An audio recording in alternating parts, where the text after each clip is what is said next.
there had not been a firm like this. We were indeed the first to go public. And it really, the notion, just believe it or not, popped into my head one day in the summer of 2003. And I was kind of a young managing director. We're playing a very, significant role, probably very early 40s at the time, very kind of still in kind of a leadership role at our firm. And I was doing some work for a client, and it just struck me that I looked at some of the companies in the public markets, and I thought, our business is better known than those, and our business has more growth potential.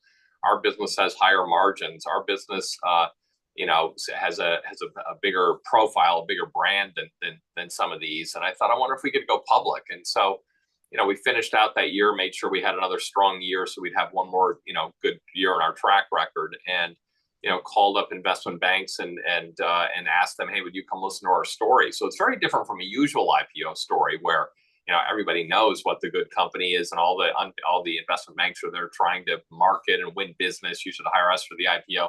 No one ever came to us with that.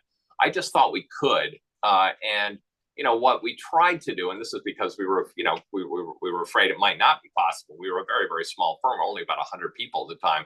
We tried to craft every aspect of the deal in the way that was the most investor friendly possible. We didn't want to take any chances at all, not be too aggressive, not be too greedy.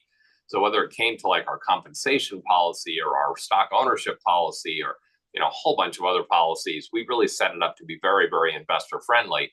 And after all that worrying about will people buy this stock or not, we were, I think, 16 times oversubscribed in our IPO. So, everybody in the world wanted to buy these shares. And in fact, the stock went up, it kind of quadrupled over the first 18 months in business. So it was a big success. And, it's one of those choices I've made in my career that, certainly wasn't an obvious one. It was a novel sort of approach. There was risk involved, but it was calculated risk, and certainly it paid off in that case.